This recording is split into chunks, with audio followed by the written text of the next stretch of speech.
මේ chess open trick එක සුපරිම open trick එකක්. ඇදීම් 13කින් බලන්න පිහිටීම. රජතුමා චෙක්මේට් එච්6 කොටුවේ. කොහොමද මේ පිහිටීම ආවේ? අද තරඟෙදී අපි බලමු කොහොමද මේ පිහිටීම ආවේ කියලා. සුදු පෙළ තරඟය ආරම්භ කරනවා e4 ඇදීමෙන් best by test. e5 තමයි ප්‍රතිචාරය. knight f3 ඔන්න e5 පොන attack කරනවා. ඊට පස්සේ knight f6 මේකට අපි කියන්නේ Petrov defense එක කියලා. දැන් ඔන්න සුදු පෙළ මේ පෝන් ගන්නවා. සාමාන්‍යයෙන් ප්‍රධාන ඇදීම වෙන්නේ d6 ක්‍රීඩා කරලා මේ knight එක ආපහු පිටිපස්සට එලවන එක. හැබැයි මෙයා e4 පෝන් ගන්නවා. මේක වැරද්දක් කියලා කයින් නම් කියලා දුන්නා. හැබැයි මේ ට්‍රික් එක සුපිරි. queen e2 ප්‍රධාන ඇදීම. මේක තමයි තියෙන වාසිය. දැන් මෙයා ක්‍රීඩා කරොත් f6. මොකක්ද අපි කරන්නේ? තප්පර පහක් දෙන්න හිතන්න. 1 2 3 4 5. ඔයාට උත්තරයක් ආවද? ඔන්න වගේ තප්පර පහ දැන් ඉවරයි. හරි. කරන්න තියෙන්නේ queen h5 check එක එල්ල කරන එක. මේ f6 කියලා කියන්නේ වැරදි ඇදීමක්. මෙතනදී රජතුමාට e7 කොටුවට එන්න පුළුවන්. එහෙම නැත්නම් පුළුවන් g6 හරහා check එක අවහිර කරන්න. අපි බලමු මුලින් රජතුමා e7 කොටුවට ආවට පස්සේ මොකද කරන්න පුළුවන් කියලා. ඔන්න queen f7 check එක. රජතුමා යනවා d6 කොටුවට. දැන් ඔන්න නැවත knight ගෙන් check එකක්.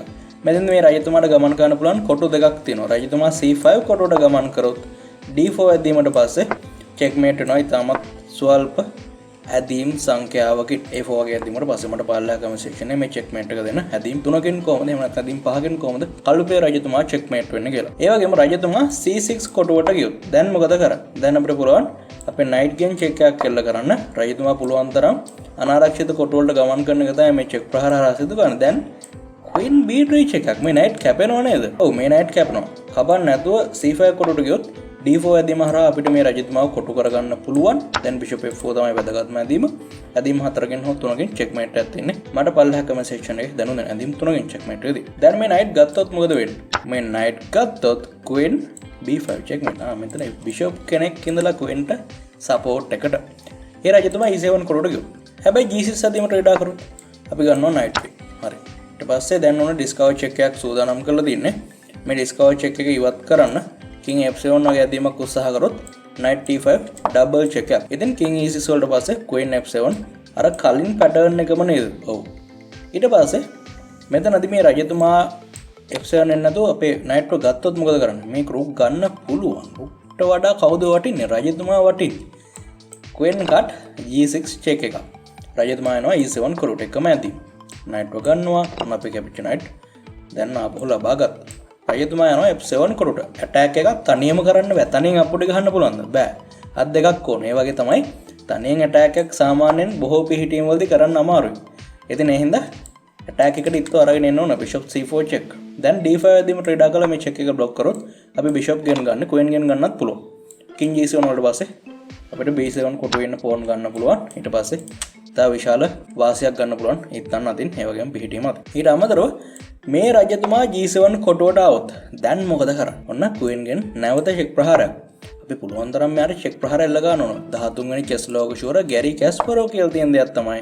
ඔයා check ප්‍රහාර එහෙම නැත්නම් තර්ජන එක දිගට 10ක් එල්ල කරලා ට්‍රේඩ් එකකට අනිවාර්යෙන් එයා mistake එකක් කරන්න පුළුවන් කියන එක.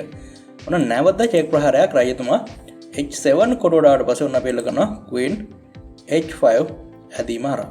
රජතුමාට යන්න දෙන කොටුව මොකද්ද? g7 කොටුව. දැන් අපි check එකක් කරලා කරනවා queen f7 හරහා. රජතුමා h6 කොටුවට පස්සේ ඔයාර thumbnail එකේ දැකපු position එක d3 ඔන්න checkmate වෙලා bishop ගෙන් check එක එල්ලලා දින සෙබල් ඇදීමක්. ආරම්භක සෙබල් ඇදීමක් ක්‍රීඩා කරනකොට checkmate එකක් කරනවා. ඇදීම 13 වෙනි ඇදීම. බලන්න කොහොමද මේ checkmate එක වෙලා තියෙන්නේ කියලා. හරිම අලංකාරවත් checkmate එකක්. ඉතින් ඔයා සමහරට thumbnail එකේ දකින්න නැත්තේ මෙන්න මේ පිහිටීම. හරි. ඒ වගේම තව එක පුංචි වේරියේෂන් එකක් අපිට කතා කරන්න ඉතුරුනවා. ඒ තමයි මේ රජතුමා හදිස්සියේවත් මෙන්න මේ පිහිටීමේදී h6 කොටුවට ගියොත් මොකද කරන්නේ?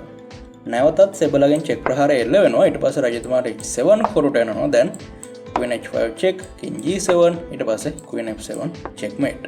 මේ checkmate එක කැමති නම් වීඩියෝ එක like එකක් දාන්න. අර කලින් checkmate එක කැමති නම් අනිවාර්යයෙන්ම like කරන්න ඕන. ඒ වගේම මේ variation එක ආපු විදිහ අපි තව එක පාරක් පොඩ්ඩක් බලමු. e4 ඇදීමට පස්සේ e5, knight f3, knight f6. දැන් අපි මේ pawn ගත්තට පස්සේ මෙයා e4 pawn ගත්තොත් අපිට ට්‍රේඩා කරනවා queen e2. දැන් f6 ට්‍රේඩා කරොත් මේ ට්‍රික් එක ආරම්භ වෙන්නේ queen h5 check එකත් එක්ක. අනිවාර්යෙන් මේ trap එක වාට බාධා කරන්න පුළුවන්. trap එක නෙමෙයි opening trick එක. මොකද මේක කිසිම උගලක් අපි යටවන්නේ නැහැනේ. කළු පිළයි වැරද්ද කරන්නේ. මම මේ වගේම open trick එකක් තවත් වීඩියෝ එකකදී කතා කරලා දෙනවා එක ට්‍රික් එකක් නෙවෙයි ට්‍රික්ස් 6ක් තියෙනවා. 5ක් කියලා දින්නේ බෝනස් එකකුත් තියෙනවා. ඒ වීඩියෝ එක බලන්න. සම්පූර්ණ වීඩියෝ බලපුවාට ගොඩක් ස්තුතියි. පල්ලෙහා කමෙන්ට් එකක් දාන්නත් අමතක කරන්න